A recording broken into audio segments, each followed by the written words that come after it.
आज national capital civil services authority की पहली मीटिंग हुई, लेकिन ये निर्णय पहला नहीं था, मैं थोड़ा सा उस पर एक्सप्लेन करूँगा। पहली मीटिंग हुई, ये पूरा का पूरा जो ऑर्डिनेंस है, पहले हमें समझना पड़ेगा इस ऑर्डिनेंस के ज़रिए केंद्र सरकार ने किस तरह से शातिर तरीके से दिल्ली में 3 बार चुनाव हारने के बाद दिल्ली सरकार के ऊपर कब्जा करने की कोशिश की है। उन्होंने कई ऐसे प्रोविजंस इसके अंदर लिखे हैं, अध्यादेश के अंदर, जिसके ज़रिए मंत्री और मुख्यमंत्री, जो चुनी हुई सरकार है, जो चुनी हुई कैबिनेट है, उसके ऊपर हर जगह इन्होंने एक अफसर को बिठा दिया। अब डिपार्टमेंट्स में मंत्री की नहीं चलेगी, अफसर की चलेगी। अफसर को मंत्री का बॉस बना दिया। कैबिनेट के अंदर कैबिनेट की नहीं चलेगी, चीफ सेक्रेटरी की और एलजी की चलेगी, उसके ऊपर उन्होंने चीफ सेक्रेटरी को बिठा दिया। एक ये कहने को एक अथॉरिटी बना दी। अथॉरिटी के अंदर 2 अफसर केंद्र सरकार के होंगे और एक मुख्यमंत्री होगा, तो इसके अंदर मुख्यमंत्री के ऊपर 2 अफसरों को बिठा दिया। तो हर जगह इन्होंने अफसरशाही को सारा कंट्रोल दे दिया और अफसरशाही केंद्र सरकार कंट्रोल करेगी। अफसरों के ऊपर केंद्र सरकार का कंट्रोल होगा, सर्विसेज के जरिए और विजिलेंस के जरिए। तो एक तरह से केंद्र सरकार दिल्ली सरकार को अफसरों के जरिए चलाना चाहती है। हमारा देश एक जनतंत्र है, भारत एक जनतंत्र है, और संविधान, भारत का संविधान की मूल आत्मा यही है कि हम एक जनतंत्र हैं। जनता सरकार चुनती है और उस सरकार को काम करने के सारे अधिकार होते हैं, और वो सरकार, चुनी हुई सरकार, अफसरों के जरिए काम करती है। वो अफसर चुनी हुई सरकार को रिपोर्ट करते हैं। ये शायद दुनिया के इतिहास में पहली बार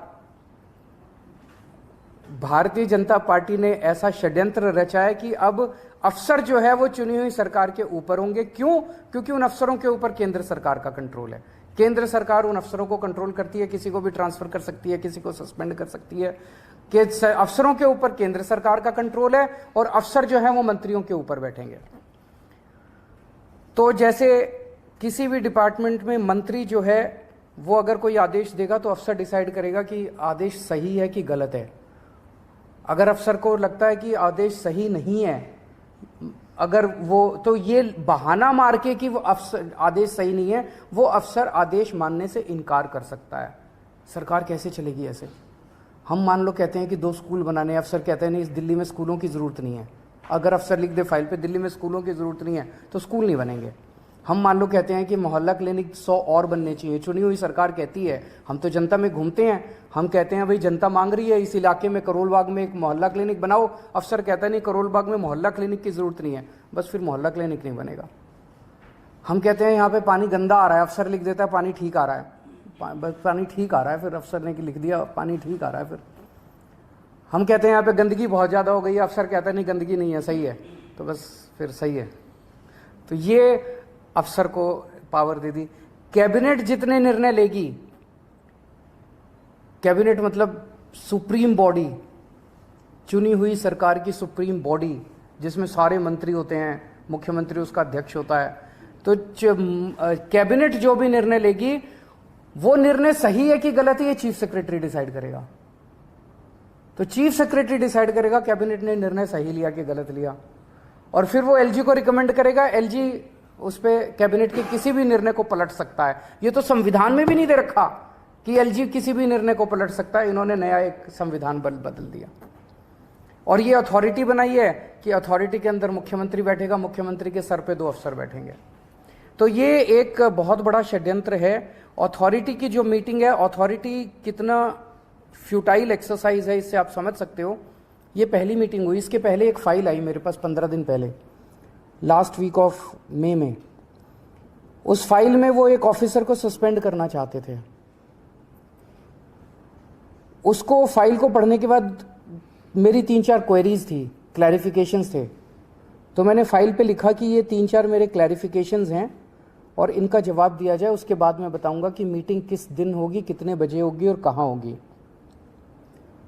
वो 3 या 4 क्लैरिफिकेशंस क्वेश्चंस मैंने लिख के फाइल पे भेजे, वो फाइल मेरे पास फिर वापस नहीं आई, वो फाइल सीधे एलजी के पास चली गई और उस फाइल पे लिखा गया कि अथॉरिटी के 3 मेंबर में से 2 मेंबर्स की सहमति हो गई है, 1 मेंबर की सहमति नहीं है, इसीलिए इसको अप्रूव कर। तो वो तो हमेशा ही उन दोनों की सहमति है, वो तो दोनों केंद्र सरकार के ऑफिसर्स हैं और मैं ही उसमें अकेला हूं। तो मतलब मैं अगर कोई उस मीटिंग के अंदर क्वेरी भी करता हूं, क्लैरिफिकेशन भी मांगता हूं, तो मेरी क्लैरिफिकेशन के जवाब भी देने की जरूरत नहीं है। तो वो एलजी साहब के पास उन्होंने फाइल भेजी, एलजी साहब ने लिख दिया कि ऑफिसर को सस्पेंड कर दिया जाए, ऑफिसर को सस्पेंड कर दिया गया। मेरे पास ना ऊपर जाते टाइम फाइल आई ना नीचे जाते टाइम फाइल आई, मेरे पास तो जब फाइल आई मैंने उस पर क्वेरी रेज की और क्वेरी के बिना जवाब दिए उन्होंने एलजी से अप्रूवल। फिर अथॉरिटी की जरूरत क्या यार?